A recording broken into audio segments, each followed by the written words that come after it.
Assalamualaikum warahmatullahi wabarakatuh. Sebelumnya saya ucapkan terima kasih kepada rekan-rekan sekalian yang telah menyempatkan untuk hadir pada kesempatan pada pagi hari ini. Yang pertama-tama dan yang paling utama, marilah kita panjatkan puja dan puji syukur kita atas kehadiran Allah Subhanahu wa Ta'ala, yang mana atas berkat dan karunialah kita dapat berkumpul di tempat ini dalam keadaan sehat walafiat. Yang kedua, salawat serta salam tak lupa kita junjungkan kepada junjungan kita Nabi besar Muhammad SAW, kepada keluarganya, kepada sahabatnya, dan kepada umatnya hingga akhir zaman. Yang ketiga, tak lupa saya ucapkan terima kasih kepada moderator yang telah memberikan saya kesempatan untuk menyampaikan sepatah dua patah kata yang semoga dapat bermanfaat bagi rekan-rekan yang mendengarkan. Rekan-rekan sekalian, siapa di antara kita yang gemar sekali menggunakan tisu? Bisa dikatakan, tisu sudah menjadi benda yang tidak dapat dipisahkan bagi kehidupan sebagian besar umat manusia. Akan tetapi, tahukah rekan-rekan sekalian bahwasanya tisu menjadi salah satu faktor penyumbang meningkatnya pemanasan global di muka bumi? Lantas, apakah hubungan antara penggunaan tisu dengan meningkatnya pemanasan global di muka bumi ini? Penggunaan tisu yang berlebihan akan memicu meningkatnya jumlah produksi tisu di dunia, yang mana ketika tingkat produksi tisu di dunia meningkat, hal itu secara otomatis akan berpengaruh terhadap jumlah pohon yang diambil untuk dijadikan bahan baku tisu.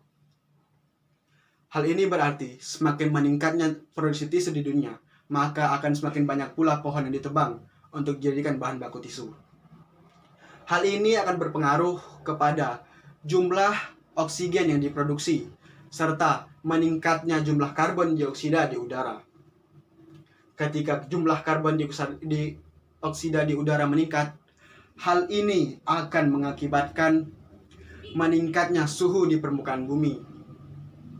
Rekan-rekan sekalian, selain berdampak kepada meningkatnya suhu di permukaan bumi, berkurangnya jumlah pohon di muka bumi juga akan mengakibatkan bencana-bencana alam lain, seperti longsor dan juga banjir.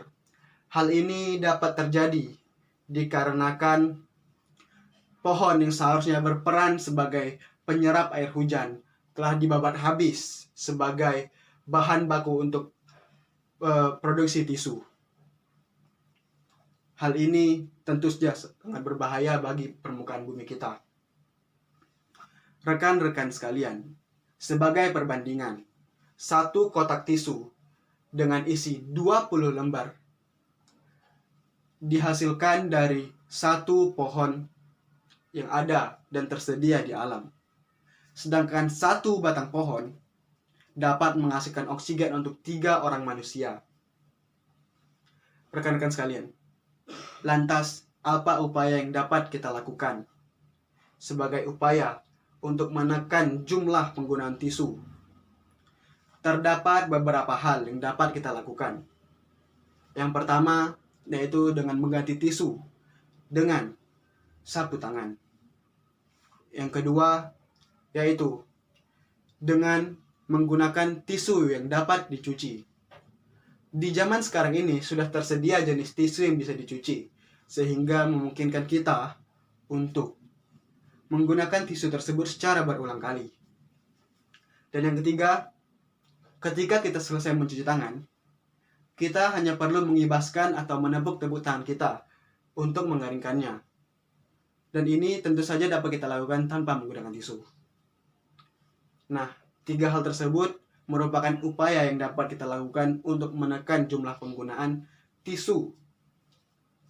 Rekan-rekan sekalian, mungkin tisu terlihat sangat sepele karena kita sudah terbiasa menggunakannya, bahkan untuk hal-hal yang sebenarnya tidak perlu untuk kita gunakan tisu. Akan tetapi, yang tidak kita ketahui adalah betapa besar dampaknya bagi kelangsungan hidup di muka bumi ini. Rekan-rekan sekalian, marilah kita bersama menjaga bumi kita. Hal ini dapat kita mulai dari diri kita sendiri, dengan menekan dan menggunakan jumlah tisu secara bijak. Semakin bijak kita dalam menggunakan tisu, maka semakin banyak pula pohon yang tersedia untuk bumi kita. Saya rasa sekian yang dapat saya sampaikan. Saya mohon maaf apabila ada kesalahan kata dalam penyampaian saya. Akhir kata saya ucapkan wabillahi taufiq wal hidayah. Wassalamualaikum warahmatullahi wabarakatuh.